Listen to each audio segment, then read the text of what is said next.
Egypt, সেখানে একটি বিশ্ববিদ্যালয়ে লেখা আছে, যদি কোনো জাতিকে ধ্বংস করতে হয় তাহলে তার শিক্ষা ব্যবস্থাকে ধ্বংস করে দাও। মাননীয় স্পিকার, আমার কেন জানি মনে হয় এই বাক্যটিকে স্বৈরাচার, ফ্যাসিবাদ স্বৈরাচার মনে প্রাণে গ্রহণ করেছিল কাউকে খুশি করার জন্য। মাননীয় স্পিকার, কোন একটি বিশেষ গোষ্ঠী, কোন একটি বিশেষ দেশকে খুশি করার জন্য তারা এই নীতিটি গ্রহণ করেছিল।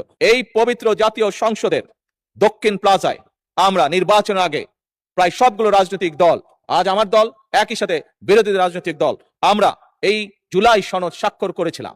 মাননীয় স্পিকার, আগেও বলেছি, আজও বলছি, পরিষ্কারভাবে ব্যর্থহীন ভাষায় আমি বলতে চাই, আমরা জুলাই সনদ যেটি স্বাক্ষর করেছিলাম, স্বাক্ষরিত প্রতিটি জুলাই সনদের স্বাক্ষরিত প্রতিটি দফা বাস্তবায়নে আমরা জনগণের কাছে দায়বদ্ধ, অঙ্গীকারবদ্ধ। মাননীয় স্পিকার,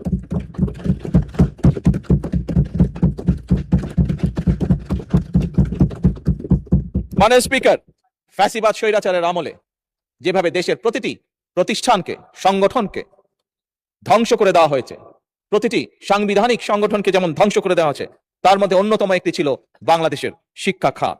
আপনি দেখেছেন মাননীয় স্পিকার, আপনার পরিষ্কার মনে আছে কিভাবে সেই সময় নকলকে উৎসাহিত করা হয়েছিল, কিভাবে সেই সময় অটো প্রমোশন দিয়ে আমাদের ছাত্রছাত্রীদের ভবিষ্যৎকে ধ্বংস করে দেওয়া হয়েছিল। মাননীয় স্পিকার, অত্যন্ত দুঃখের সাথে বলতে হয়, অন্তর্বর্তীকালীন সরকারের সময়ও আমরা এ ব্যাপারে কোনো পদক্ষেপ গ্রহণ করতে দেখিনি।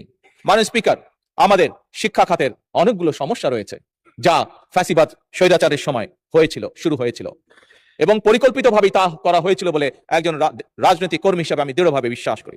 মাননীয় স্পিকার, এই সমস্যাগুলোকে অ্যাড্রেস করার জন্য যেমন প্রাথমিক সহ সকল পর্যায়ে শিক্ষকদের প্রশিক্ষণ, সঠিকভাবে ভালো প্রশিক্ষণ দেওয়ার জন্য, একইভাবে বিভিন্ন বিতর্কিত বিষয়গুলো সিলেবাসগুলোকে ধীরে ধীরে সরিয়ে আনা, একইভাবে শিক্ষার বিভিন্ন উপকরণ নিশ্চিত করা, এই সকল বিষয়গুলোকে আমরা প্রাধান্য দিতে চাই। মাননীয় স্পিকার, এবং এ কারণেই আপনি দেখেছেন মাননীয় স্পিকার, এবার বাজেটে বর্তমান সরকার শিক্ষা খাতে সবচেয়ে বেশি বরাদ্দ রেখেছে। এবং মাননীয় স্পিকার, আমরা দেখেছি পৃথিবীতে যে কটি দেশ উন্নতি করেছে প্রত্যেকেই তারা শিক্ষা খাতে সকল সময় বরাদ্দ বেশি রেখেছে।